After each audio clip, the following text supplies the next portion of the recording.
waktu dan tempat kami, silakan.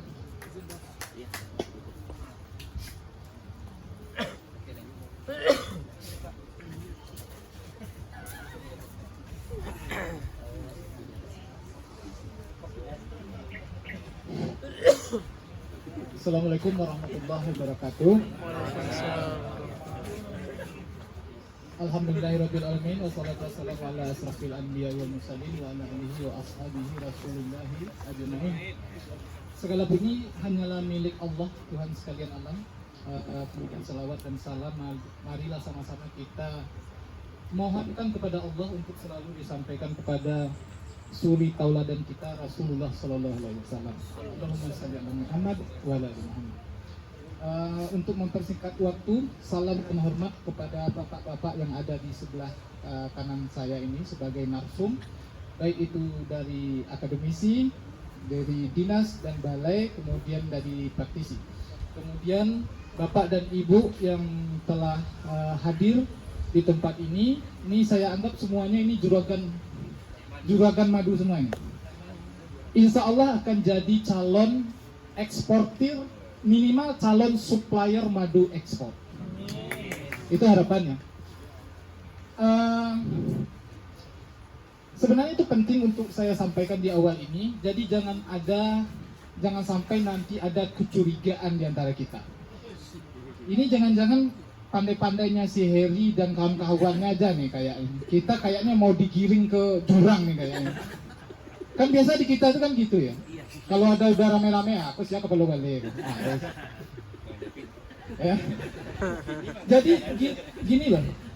Kita di sini itu sebenarnya siapapun nanti berhak menjadi eksportir, minimal menjadi supplier madu ekspor.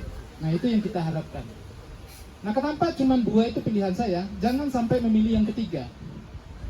Kita jangan sampai bekerja sama dengan calo.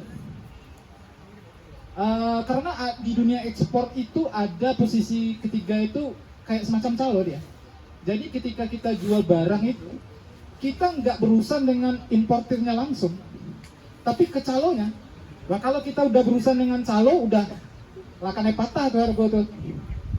Nah makanya yang diinginkan kalau nanti di antara kita di sini ada nanti yang jadi eksportir, ya langsunglah berurusan dengan pengimpornya itu, jangan berurusan dengan calonya. Makanya di sini saya berharapnya nanti di sini lahir eksportir madu, minimal supplier madu ekspor. Oke, tanpa memperpanjang kata-kata pembuka ya. Langsung saja. Nah, materi PowerPoint saya itu bukan memberi solusi sebenarnya, menambahkan masalah dari yang tadi masalah sudah banyak itu ditambah lagi Pak. Ya. Justru bertanya gitu, malah bukan ngasih jawaban. Siapkah kita menjadi eksportir garis miring supplier? Nah, ini pertanyaannya berat. Oke, lanjut ya. Nah, sebaiknya kita jangan terburu-buru dulu menjawab pertanyaan tersebut. Karena untuk bisa menjawab pertanyaan tersebut, kita harus mengkaji beberapa hal. Beberapa hal ini nggak banyak kok. Cuman sekitar 5. Ya, tapi ya itu. Anaknya banyak, Pak. 5-nya banyak. Iya. Per poin itu banyak banget. Yang pertama, nah ini tadi udah dibahas sama Mas Handito dari Balai Karantina juga nih. Yang pertama, menentukan negara tujuan ekspor madu Lebah tanpa sengat itu kita mau jual kemana dulu gitu. Karena setiap negara tujuan itu punya regulasinya masing-masing, punya persyaratannya masing-masing. Punya tantangannya masing-masing, mulai dari jarak pengiriman, lama pengiriman, kemudian kurs. Nah, belakangan ini sebenarnya dunia ekspor secara keseluruhan itu sebenarnya agak sedang menurun karena ongkos pengiriman via laut itu sedang tinggi-tingginya sekitar setahunan ini. Nah makanya kemana kita mau mengekspor ini harus clear dulu. Gak mungkin kita mengekspor dalam jumlah banyak terus negaranya sangat jauh dari negara kita atau dari pelabuhan internasional yang terdekat dari kita itu terlalu jauh gitu ya Pak Andito. Nah itu bisa jadi nanti buyer tuh nggak mau beli karena ongkos kirim yang terlalu tinggi. Bukan masalah barang kita nih bagus nggak bagus, bukan itu masalahnya. Atau masalah kuantitas kita sedikit atau apa sedang gitu, bukan itu kadang pertimbangan, tapi ongkos kirimnya tadi itu. Karena memang dunia saat ini sedang banyak inilah apa namanya itu, banyak masalah perang dan segala macam kan, dan itu mau tidak mau akan berpengaruh itu sama galau-galau kita itu. Israel perang sama ini kan, galau-galau kena ancam kan. Ya.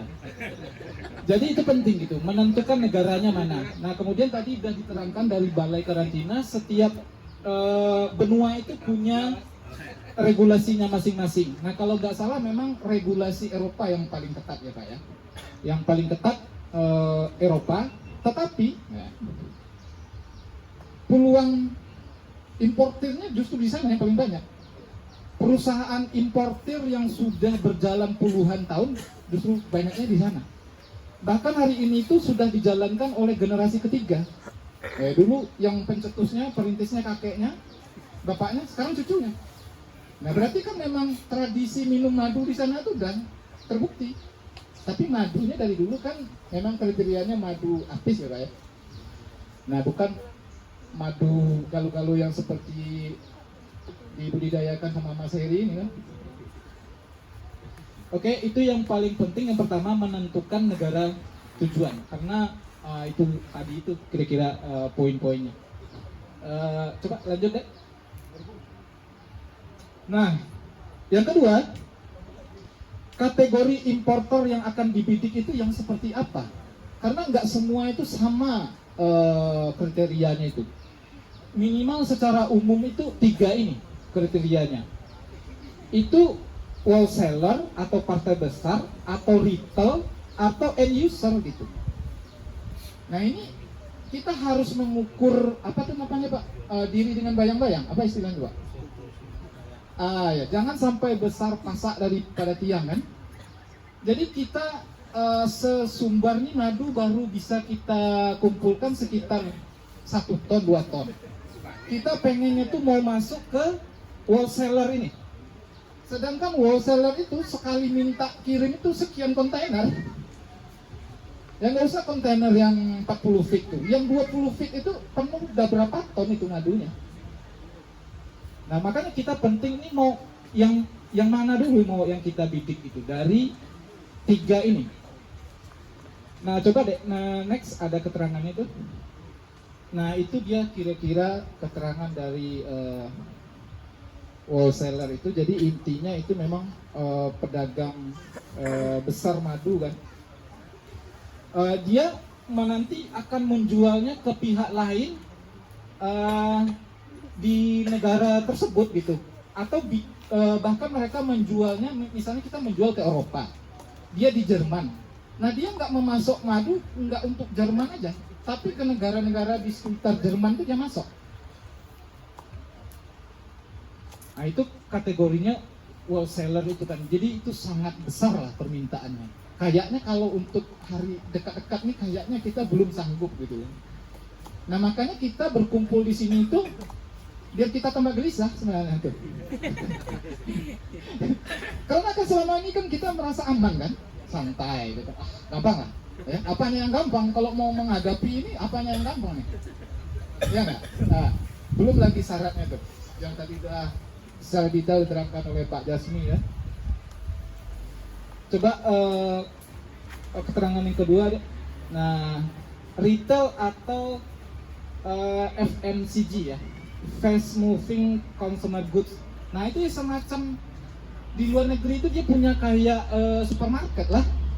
Supermarket biasanya brandingnya itu branding si pe-ekspor. Nah kalau yang wholesaler tadi itu mainnya itu white label. Jadi kita jual madu ke dia itu, dia tinggal ganti kemasan, ganti brand. Nah, itu di wholesaler tuh mainnya begitu. Jangan pernah kita atau untuk saat ini kayaknya kita belum bisa berharap bekerja sama dengan wholesaler, tapi main brand kita itu kayaknya tuh masih terlalu jauh. Tetapi kalau kita nanti membidik calon importirnya itu yang kategori yang kedua ini, retail atau FMCG ini, itu memungkinkan nanti kita mengekspornya itu dengan brand kita sendiri. Nah, misalnya hari ini itu kan banyak kayak